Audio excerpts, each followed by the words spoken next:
बिस्मिल्लाहिर्रहमानिर्रहीम। Dear students, अस्सलाम वालेकुम। उम्मीद करते हैं कि आप लोग जो है वो ठीक होंगे और जो है घर में रह के जो है वो छुट्टियां एंजॉय कर रहे होंगे। तो जैसा कि आप लोगों को पता है कि एक लेक्चर्स का जो है वो सिलसिला स्टार्ट किया हुआ है, तो इसमें हर टीचर जो है वो काफ़ी ज़्यादा एफर्ट्स कर रहे हैं। जो टीचर्स हैं काफ़ी ज़्यादा एफर्ट कर रहे हैं। तो आप लोगों से भी हम यही उम्मीद करते हैं कि आप लोग जो है काफ़ी ज़्यादा जो है वो आउटपुट दें, ताकि हमें पता चले कि आप लोग जो है वो कुछ ना कुछ काम कर रहे हैं। क्योंकि आपको पता है कि आप जो है वो रेगुलर क्लासेस नहीं हो रही, तो टाइम जो है काफ़ी ज़्यादा जो है वो वेस्ट हो चुका है आप लोगों का। और आप लोगों के जो है वो पता है आप लोगों को बोर्ड के पेपर इंशाल्लाह होंगे, लाजमी होंगे। तो इसलिए जो है आप कोशिश करें, इसको साथ साथ करें, और जो भी आपको असेसमेंट दी जाती हैं उसको जो है वो कोशिश करें कि उसको हमें जो है करके लाजमी उसको भेजें, ताकि हमें पता चले कि आप जो है वो इसके ऊपर कितना काम कर रहे हैं। तो आज जो है जैसा कि आप लोगों को पता है कि हमने चैप्टर नंबर 5 स्टार्ट किया और ग्रेविटेशन का, तो उसका एक टॉपिक जो है कुछ कंटेंट्स जो आज मैंने आपके साथ डिस्कस करने हैं। तो सबसे पहले मैं आपको थोड़ा सा थर्ड लॉ ऑफ मोशन के बारे में आज बताऊंगा, क्योंकि आपने चैप्टर नंबर 3 में इसको डिटेल डिस्कस किया होगा। तो लेकिन यहाँ भी इसको थोड़ा सा हम जो है वो डिस्कस करेंगे।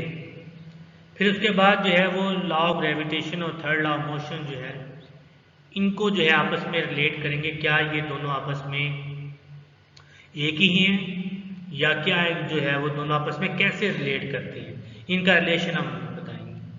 उसके बाद जो है लास्ट में असेसमेंट है आप लोगों के लिए कि आप लोगों ने जो है वो कौन कौन से क्वेश्चन करने हैं। तो सबसे पहले थर्ड लॉ ऑफ मोशन, जैसा कि मैंने पहले कहा कि आप लोग जो है ये पहले भी पढ़ चुके हैं कि इसमें क्या होता है कि हर एक्शन का एक रिएक्शन होता है।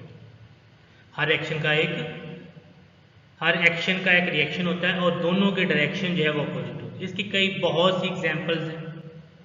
आप लोग जो है वो डेली लाइफ में अगर ले लें, तो मैं अक्सर ये पहले जो है क्लास में भी ये बताया था करके आपको कि एक बॉल जो है अगर आप दीवार के साथ मारते हैं, तो जब दीवार के साथ जाके बॉल लगती है, ये एक्शन है। जब बॉल क्या करती है, बाउंस बैक वापस आती है, तो ये उसका क्या होता है, रिएक्शन होता है।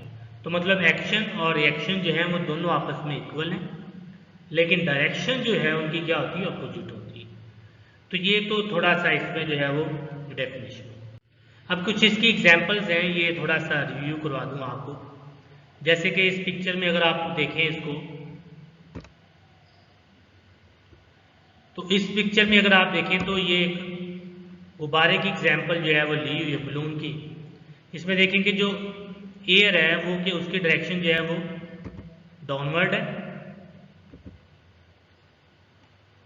और जो गुब्बारा है वो क्या कर रहा है, ऊपर को मूव कर रहा है। ये तो मतलब दोनों की डायरेक्शन जो है वो अपोजिट है। ये एरो से भी शो किया हुआ है।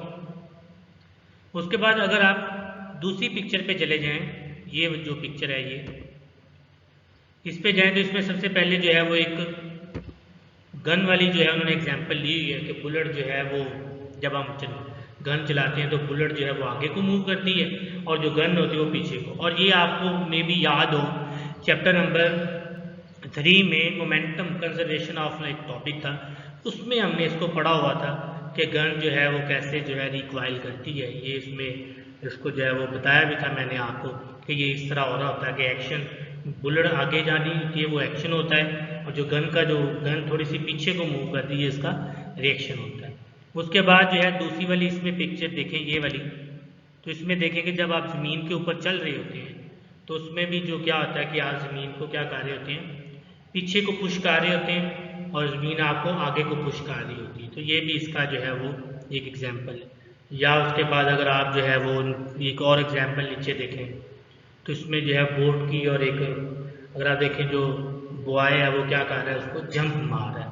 जब वो जंप कर रहा है तो वो क्या कर रहा है, उसको एक्शन कर रहा है, और जो बोट है उसके ऊपर जो फोर्स लगा रही है वो उसका रिएक्शन होता है। अगर आप सिंपल सी इसकी एक और एग्जाम्पल देखना चाहते हैं, तो अगर आप टेबल है, टेबल के ऊपर अगर बुक पड़ी हो, तो बुक का जो वेट है वो डाउनवर्ड डायरेक्शन में। और ये चीज़ ज़हन में रखें कि वेट हमेशा डाउनवर्ड डायरेक्शन में आता है, क्योंकि वेट जो है वो अगर आपने चैप्टर नंबर 3 में ही इसका डिफरेंस है कि what is the difference mass and weight, तो उसमें आपने पढ़ा था वेट जो है वो एक फोर्स होती, हमेशा डाउनवर्ड डायरेक्शन में वेट आता है, ठीक है। तो और जो नॉर्मल जो टेबल फोर्स लगाता है वो ऊपर को लगा रहा होता है, इसका मतलब एक्शन और रिएक्शन जो है वो आपस में इक्वल हैं लेकिन डायरेक्शन उनकी अपोजिट है। अब हम बात करते हैं लॉ ऑफ ग्रेविटेशन। ये पहले बात हो चुकी थी कि इसके दो पार्ट हैं। पहला पार्ट इसका ये क्या होता है कि ये प्रोडक्ट ऑफ देयर मैसेस, ये उसके बाद दूसरा इसका क्या था कि जो इन्वर्सली प्रोपोर्शनल होता है किसके, square of the distance between their centre. तो ये चीज ज़हन में रखें कि इसका जो डिस्टेंस है उसके ये, तो सेंटर के दरमियान में जो डिस्टेंस होता है उसके इन्वर्सली प्रोपोर्शनल होती है, ये चीज ज़हन में रखनी है आप लोगों ने। अब ये कैसे रिलेट करती हैं, थोड़ा सा जरा इसको पिक्चर को गौर से देखें। इसमें जो पिक्चर सबसे पहले अगर मैं M1 बॉडी की मैस ये बात करूं, इस बॉडी की जिसका मैस M1 है, ये जो M1 बॉडी है ये क्या कर रही है, ये M2 के ऊपर फोर्स लगा रही है, ये जैसे एरो से भी शो किया हुआ है।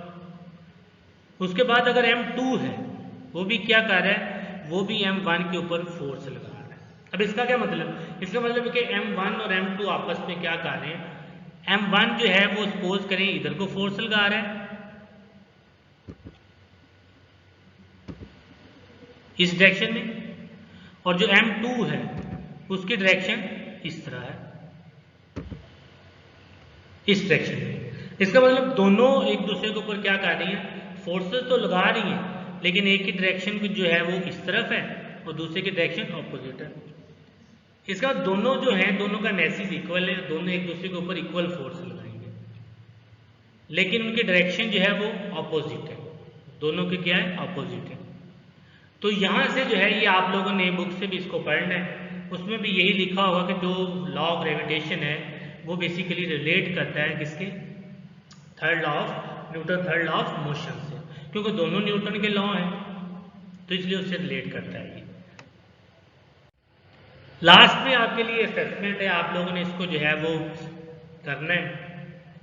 तो ये कुछ इस तरह है कि अगर पहला क्वेश्चन कुछ इस तरह है कि अगर if the distance between the object is 500 kilometre and increase to 1000 kilometre, what happen the gravitational force between, यानी कि अगर सपोज करें वो कहता है कि दो बॉडीज के दरमियान में डिस्टेंस 500 किलोमीटर था, पहले हमने क्या किया, हमने उसका डिस्टेंस 1000 किलोमीटर कर दिया।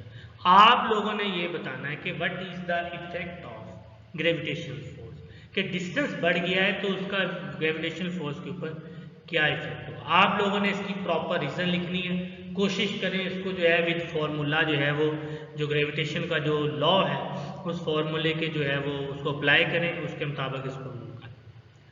जो ये वाला जो है दूसरा क्वेश्चन जो व्हाइट बॉक्स में आपको नजर आ रहा है, इसमें जो है दो स्टूडेंट्स की बात कर रहा है कि दोनों के दरमियान में डिस्टेंस बता दिया है, दोनों का वेट बता, उसको मैस बता दिया दोनों का, तो वो कहता है कि आपने क्या करना है, इसका फोर्स निकालना है। तो आप लोगों ने सिंपली इसको क्या करना है, जो फॉर्मूला है आपके पास आपने उसमें इसको पुट करना है, पुट करने के बाद जो लॉ ऑफ ग्रेविटेशन वाला फॉर्मूला उसमें पुट करना है, पुट करने के बाद आप लोगों ने उसका जो है वो with the help of calculator उसको आपने सॉल्व करना है। सॉल्व करने के बाद आप लोगों ने अच्छे तरीके से सॉल्व करें, असेसमेंट ऊपर लिख के पेज के ऊपर इसको लिखें, करने के बाद सोल्यूशन करने के बाद आप लोग जो है वो व्हाट्सएप के नंबर पे हमें सेंड करें, ताकि मैं जो है अगर कोई मसला मसाइल होगा तो मैं फिर आप लोगों को जो है वो बाद में बता दूंगा।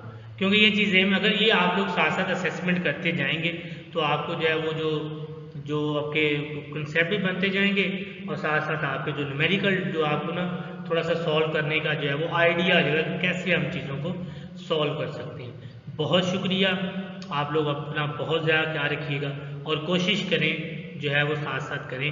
अगर हम इतनी एफर्ट कर रहे हैं तो आप लोगों से भी यही बार बार हम कह रहे हैं कि आप लोगों से यही उम्मीद है कि आप लोग भी इसको करें, ताकि हमें थोड़ा सा पता चले कि ये हमारी जो एफर्ट है उसका कोई ना कोई हमें जो है वो आउटपुट लाजमी है। तो अल्लाह हाफिज़।